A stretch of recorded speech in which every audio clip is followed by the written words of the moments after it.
Is Greece the next Iceland? Absolutely not. Greece is not the next Iceland, nor is it the next Dubai. Greece is a sovereign state, it's a member of the EMU. But more importantly, it has a government which is doing what needs to be done. It is tackling the very serious fiscal situation that we have. It's doing it with a budget that cuts the deficit by almost 4 percentage points. It is doing it with specific measures that cut expenditure and increase government revenue. And also it is a government which is immediately tackling long-term structural problems having to do with the tax system, having to do with the budget process, having to do with the pension reform. So we realize that we're starting from a very difficult point, but we are quickly building confidence and doing the right thing. One of the credit agencies estimated that soon your deficit is going to be about 125% of GDP. Now that's 22% above the limit. Are they right? Well, let me remind you first that the debt ratios have increased throughout the EU as a result of the economic crisis. Greece is not alone in having a debt ratio above 100%. But it is clear that it is an unsustainable path.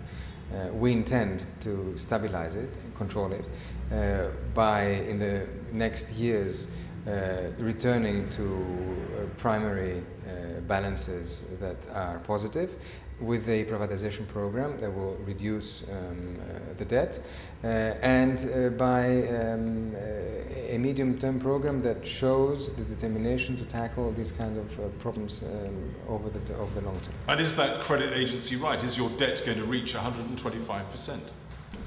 Yes, at the moment this is the dynamic that the debt ratio has. This is also what the EU is projecting. So what can you get it down to within the next 2 or 3 years? Well, this is what we will be stating in the Stability and Growth Programme. The attempt to first stabilize it and then return it to a low ratio. It's quite clear that reducing the debt to GDP ratio can come in two ways. Obviously, you need to get the economy on a growth path again. This will tremendously help, and this is what we're hoping to happen starting from mid next year or in 2011. But also to work on the numerator, which is to actually reduce your borrowing requirements, which we're already doing from next year. Our borrowing next year will be less than 2009. How fortunate do you think Greece is that there is no mechanism within the Eurozone to get rid of nations that aren't compliant? I don't think we'd ever get to that.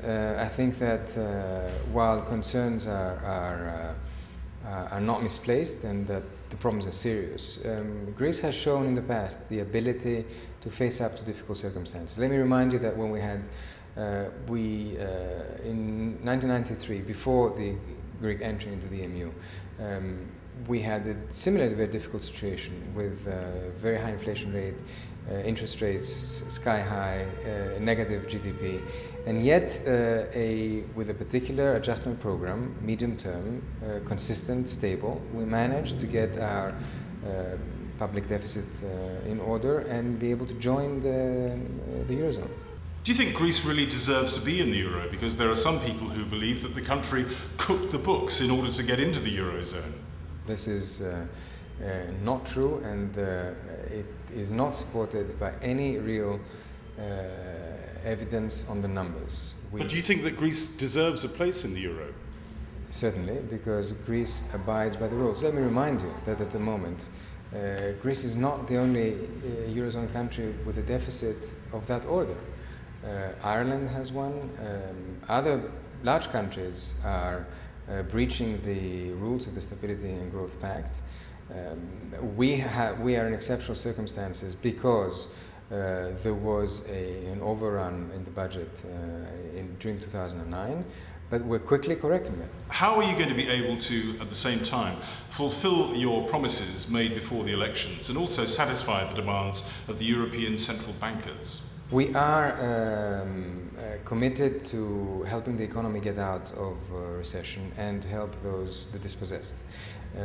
And we believe that this can be done while at the same time tackling the serious deficit that we have.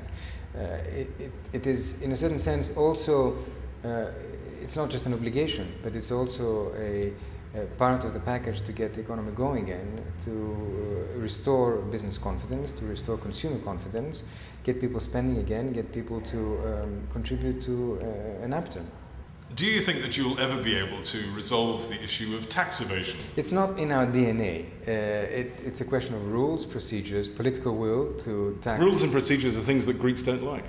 Rules and procedures are things that are learned once you put them in place, and people trust the government to be fair towards them, and once you give the incentives for people to declare and very strong disincentives for those that do not declare.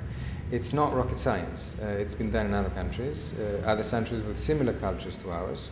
It cannot be done from one day to the next. We have already, when we were in government last time, had done significant steps in that direction, and I think you will see, as already seen by the first actions of this government, that with the tax overhaul that we are preparing, there will be very substantial moves in that direction.